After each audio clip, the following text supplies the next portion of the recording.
যখন চলে যাবার জন্য পা বাড়িয়েছি তখন হঠাৎ শুনি কার যেন গলার আওয়াজ। ঝড়ের মাঝে বোঝা যায় না, কিন্তু মনে হলো মাতাব্বরের গলার স্বর। আমিও চেঁচিয়ে ডাকলাম তাদের। তারা উত্তর দিল, আমি স্পষ্ট শুনলাম।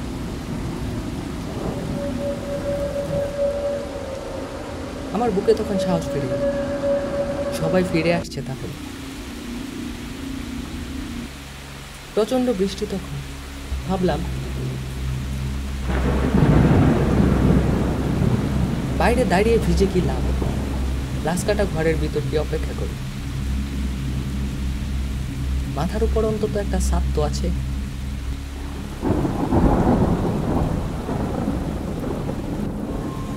আমি লাশ কাটা ঘরে ঢুকেছি। হঠাৎ কেন জানি মনে হলো কাজটা ভালো হচ্ছে না। কে যেন মনের ভিতর বলে উঠল, খবরদার যাস নে, ভিতরে বিপদ হবে।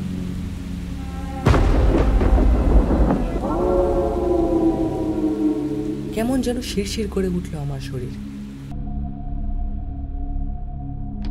কিন্তু তখন জোয়ান বয়স, বুদ্ধি কম, সাহস বেশি। ভাবলাম আরে দূর, আমার ভয়টা কিসের, ওই তো সবাই এক্ষুনি চলে আসবে।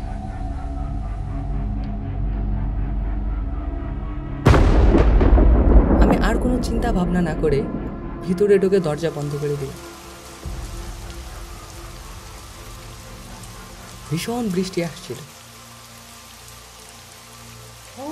আমি আর চোখে তাকিয়ে রশিদ মিয়ার লাশটাকে একবার দেখে নিলাম। এমনিতে অন্ধকার, কিছুই দেখা যায় না, বিদ্যুৎ চমকালে দেখা যায়। রশিদ মিয়ার লাশ একই ভঙ্গিতে স্থির হয়ে পড়ে আছে।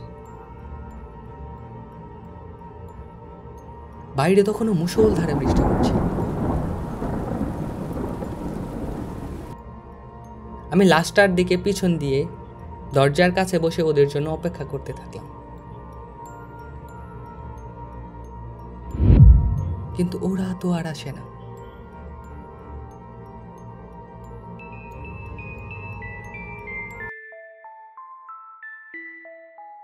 একটু একটু করে অনেকক্ষণ পার হয়ে গেল, কিন্তু ওদের তো আর দেখা নেই।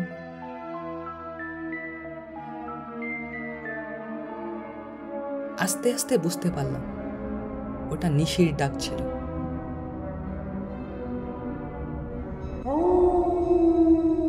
সাথে সাথে ভয়ে আমার সারা শরীরটা কাঁটা দিয়ে উঠল।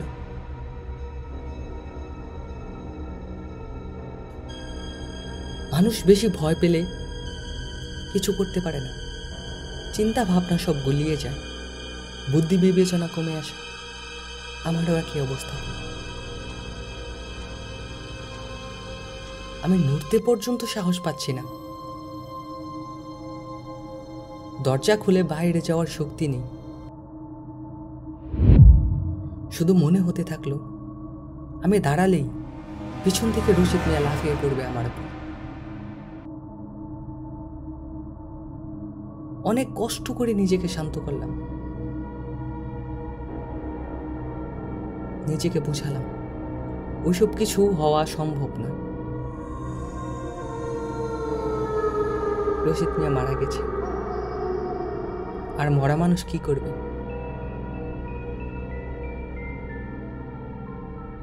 বৃষ্টিটা একটু কমলে বের হয়ে শহরের দিকে যাব।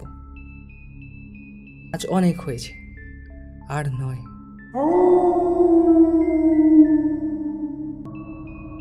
চুপচাপ বসে আছি। হঠাৎ মনে হলো পিছনে একটা শব্দ হলো।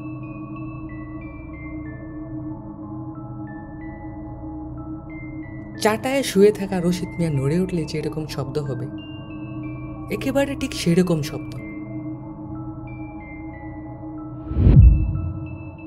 বুকটা ভয় সেট করে উঠল।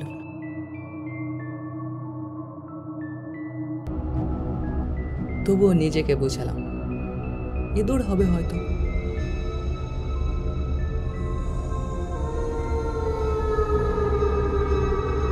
বৃষ্টিটা তখন কমে আসতে শুরু করেছে, আর একটু কমলে বের হয়ে যাব।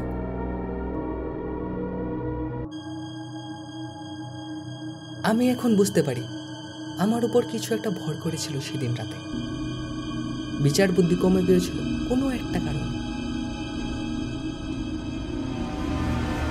প্রথমত, এভাবে একা ওরকম একটা জায়গায় ঢোকা আমার মোটেও উচিত হয়নি। তাছাড়া যখন বুঝতে পেরেছিলাম ওদের গলার স্বর আমি আসলে ভুল শুনেছি, ঠিক তখনই আমার বের হয়ে যাওয়া উচিত ছিল।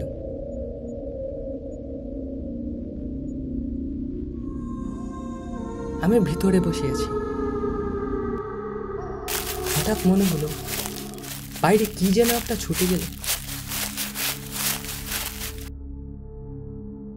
আমি চমকে উঠলাম, তবুও বসেই থাকলাম। আর কিছু করার সাহস পেলাম না। বাইরে তাকাতেও ভয় হয়, তাই দরজাও আর খুললাম না। একেবারে কাঠ হয়ে বসে আছি। হঠাৎ আবার স্পষ্ট শুনলাম টেবিলের চাটাইয়ের উপর রশিদ মিয়ার শরীর বেশ ভালোভাবেই নড়ে উঠল। ভয়ে আমার শরীরের সব লোম খাড়া হয়ে গেল। ইঁদুরের শব্দ এটা হতেই পারে না। ইঁদুর এত জোরে কখনো শব্দ করতে পারে না। পিছনে তাকানোর সাহস আমার একেবারেই নেই। যদি কিছু একটা দেখে ফেলি। বৃষ্টি কমে এসে তখন আকাশ পরিষ্কার হয়ে এসেছে। আকাশে বেশ বড় একটা চাঁদ। লাসকাটা ঘরের চালের গুলগুলি দিয়ে ভিতরে আলো এসে পড়ছে।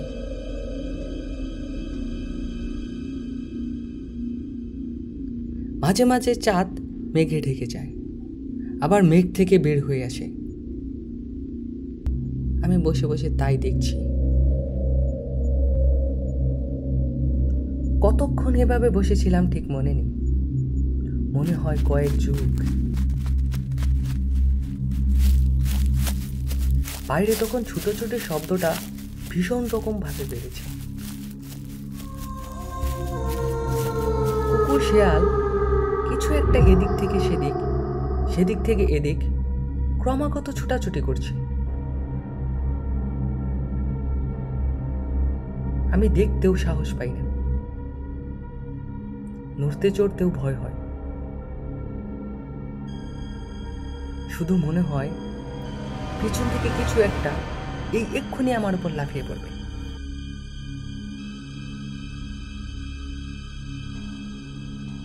তবুও সাহস করে আমি আস্তে আস্তে উঠে দাঁড়ালাম।